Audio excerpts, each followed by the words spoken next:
Hello everyone. Welcome to our channel Spicy and Pastry. Christmas സീസണൊക്കെ ആയല്ലേ, അപ്പം നമുക്ക് വെറൈറ്റി ആയിട്ടുള്ള കേക്ക് നോക്കിയാലോ. അപ്പോൾ പൗണ്ട് കേക്കാണ് ഇന്നത്തെ എപ്പിസോഡിൽ കാണിക്കുന്നത്. ഇതൊരു സ്പെഷ്യൽ ലുക്കിൽ ക്രിസ്മസ് ഫീൽ കിട്ടുന്ന രീതിയിലാണ് ചെയ്തെടുത്തേക്കുന്നത്. ഇത് നമുക്ക് സിലിക്കോൺ മോൾഡ് വെച്ചിട്ടാണ് ബേക്ക് ചെയ്തേക്കുന്നത്. സിലിക്കോൺ മോൾഡ് ഇല്ലാത്ത ആൾക്കാർ കുഴപ്പമൊന്നുമില്ല, സാധാരണ ബേക്കിംഗ് ടിന്നിൽ ഈ റെസിപ്പി വെച്ച് ഫോളോ ചെയ്താൽ മതിയാവേ. ഇതാണ് സിലിക്കോൺ മോൾഡ്.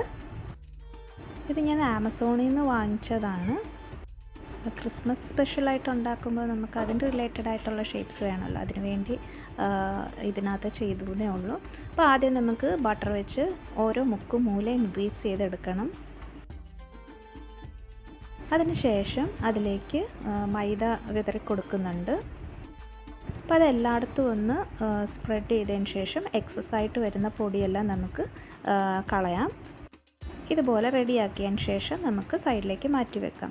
അപ്പോൾ ഇതുപോലൊരു ട്രേ ഉണ്ടെങ്കിൽ അതിലേക്ക് വെക്കുന്നതായിരിക്കും നമുക്ക് ഹാൻഡിൽ ചെയ്യാൻ എളുപ്പം.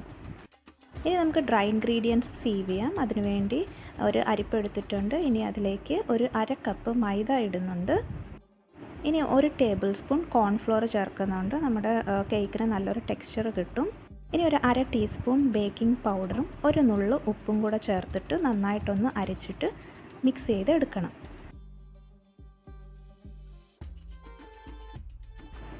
ഈ മിക്സ് ചെയ്യുന്ന സ്റ്റെപ്പ് നമ്മൾ ഒരിക്കലും ഒഴിവാക്കല്ലേ, കാരണം ബേക്കിംഗ് പൗഡറും ഉപ്പും എല്ലായിടത്തും ഈക്വലായിട്ട് എത്താൻ ഹെൽപ്ഫുള്ളാവും. ഇനി അത് സൈഡിലേക്ക് മാറ്റി വെക്കാം. വേറൊരു ക്ലീൻ ബൗൾ എടുത്തിട്ടുണ്ട്, നനവ് ഒന്നും പാടില്ല. അതിലേക്ക് ഒരു 100 gram room temperature unsalted butter എടുത്തിട്ടുണ്ട്. ഇനി ഒരു 1/2 ടീസ്പൂൺ വാനില എസൻസ് ചേർക്കുന്നുണ്ട്. ഇനി ഒരു 1/4 ടീസ്പൂൺ മിൽക്ക് എസൻസ് ആണ് ചേർക്കുന്നത്. ഇത് ചേർക്കുമ്പോൾ നല്ലൊരു മണവും നല്ലൊരു ടേസ്റ്റും കിട്ടും. ഇത് കയ്യിലില്ലെങ്കിൽ വാനില എസൻസ് മാത്രം ചേർത്താലും മതി, പക്ഷേ മിൽക്ക് എസൻസ് ചേർക്കുമ്പോൾ ഒരു സ്പെഷ്യൽ ടേസ്റ്റാണ് കിട്ടുന്നത്. ഇനി ഇതിലേക്ക് ഒരു 1/2 കപ്പ് പൗഡേർഡ് ഷുഗർ ചേർത്ത് കൊടുക്കുന്നുണ്ട്. ആദ്യം എന്നിട്ടൊരു സ്പാച്ചുല യൂസ് ചെയ്ത് നന്നായിട്ട് മിക്സ് ചെയ്തിട്ട് ബീറ്റ് ചെയ്താൽ മതി, അല്ലെങ്കിൽ എല്ലാം തെറിച്ച് ആകെ ഒരു മെസ്സാവും.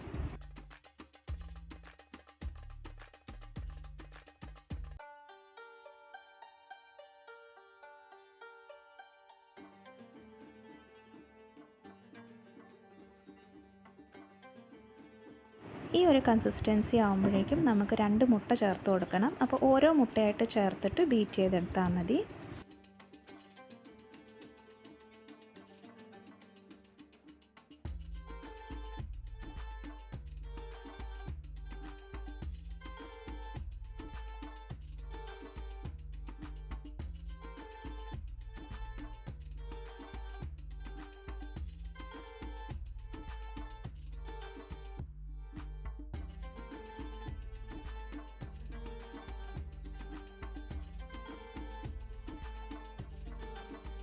ഇനി നമുക്ക് ഡ്രൈ ഇൻഗ്രീഡിയൻസ് പാർട്ടായിട്ട് ചേർത്തിട്ട് ജെൻറ്റ്ലി ഒന്ന് ഫോൾഡ് ചെയ്ത് കൊടുക്കാം.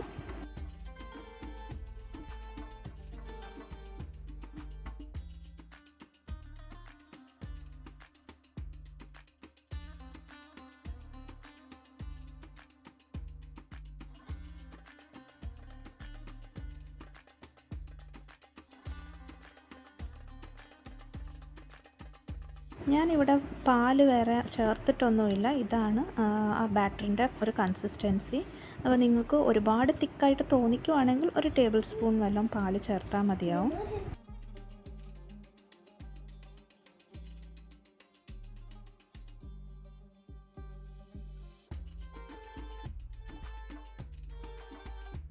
ഇനി നമുക്ക് സിലിക്കോൺ മോൾഡിലേക്ക് ഇട്ട് കൊടുക്കാം. എന്നിട്ടൊന്ന് ലെവൽ ചെയ്ത് കൊടുക്കാം. ഇതിന് പകരം വേണമെങ്കിൽ നിങ്ങൾക്ക് 5 ഇഞ്ചിൻ്റെ ഒരു കേക്ക് ടിൻ എടുത്താലും മതിയാവും. അപ്പോൾ ഇതുപോലെ ഒന്ന് തട്ടിക്കൊടുത്തിട്ട് ലെവൽ ചെയ്ത് കൊടുക്കുന്നുണ്ട്.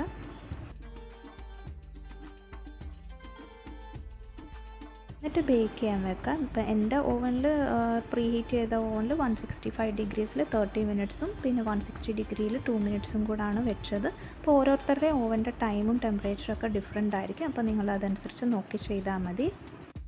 ഇങ്ങനെ ഒരു സ്ക്യൂവർ വെച്ച് ഇൻസേർട്ട് ചെയ്യുമ്പോൾ നമുക്ക് മനസ്സിലാവും ബേക്കായോ ഇല്ലയോ എന്ന്. ക്ലീനായിട്ട് കിട്ടുവാണെങ്കിൽ ബേക്കായി എന്നാണ്. അഥവാ അതേ പറ്റി പിടിച്ചിട്ടുണ്ടെങ്കിൽ നമുക്ക് ഒന്നുകൂടെ ബേക്ക് ചെയ്യാൻ വെക്കണം. അപ്പോൾ നന്നായിട്ട് തണുത്തതിന് ശേഷം മാത്രം നമുക്ക് അൺമോൾഡ് ചെയ്തെടുത്താൽ മതിയാവും. അപ്പോൾ നമുക്ക് നീറ്റായിട്ട് ക്ലീനായിട്ട് കിട്ടും.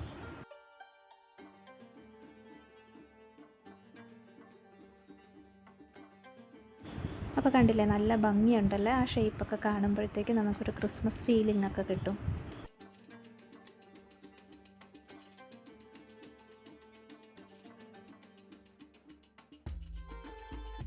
അപ്പോൾ ഈ പൗണ്ട് കേക്ക്സ് എന്ന് പറയുന്നത് നമ്മുടെ സ്പോഞ്ച് കേക്ക് പോലെ അത്ര സോഫ്റ്റ് സ്പോഞ്ച് ആയിരിക്കില്ല. ഇതിൻ്റെ ടെക്സ്ചർ എന്ന് പറയുന്നത് ഇച്ചിരി തിക്ക് ആൻഡ് ഡെൻസ് ആയിട്ടായിരിക്കും ഇരിക്കുന്നത്. പക്ഷേ ആ ബട്ടറിൻ്റെ ഒക്കെ നല്ലൊരു ടേസ്റ്റ് നമുക്ക് അറിയാൻ പറ്റും. ഇതിപ്പോൾ നമ്മൾ ഉണ്ടാക്കിയിട്ട് ഒരു എയർ ടൈറ്റ് കണ്ടെയ്നറിലാക്കി സ്റ്റോർ ചെയ്ത് വെച്ചാൽ മതിയാവും. അപ്പം മിനിമം ഒരു 3 days എങ്കിലും ഇരിക്കും. മോർ ദാൻ ദാറ്റ് എനിക്കറിയത്തില്ല, നമ്മൾ വെച്ച് നോക്കിയിട്ടില്ല. ഇപ്പോൾ കുട്ടികൾക്ക് വേണ്ടി ഒരു സർപ്രൈസ് കൊടുക്കാൻ വേണ്ടി ഇവിടെ ഞാൻ ഉണ്ടാക്കിയതാണ്. അവർക്ക് നല്ല ഇഷ്ടപ്പെട്ടു.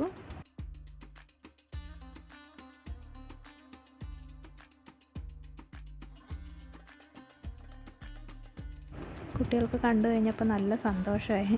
അപ്പോൾ നിങ്ങളും നിങ്ങളുടെ വീട്ടിലെ കുട്ടികൾക്കൊക്കെ ഉണ്ടാക്കി കൊടുത്ത് നോക്കണേ. ഇവിടെ അപ്പോൾ ഞാൻ ഒരെണ്ണം മുറിച്ച് കാണിച്ചു തരാം. ഇതാണ് അതിൻ്റെ ടെക്സ്ചർ. ഈ വീഡിയോ ഇപ്പോൾ എല്ലാവർക്കും ഇഷ്ടപ്പെട്ടെന്ന് വിശ്വസിക്കുന്നു. ഇനി അടുത്ത നല്ലൊരു റെസിപ്പി വീഡിയോ ആയിട്ട് വീണ്ടും കാണാം. Thank you for watching. Subscribe ചെയ്യാത്ത കൂട്ടുകാരുണ്ടെങ്കിൽ സബ്സ്ക്രൈബ് ചെയ്ത് സപ്പോർട്ട് ചെയ്യണേ. Bye bye.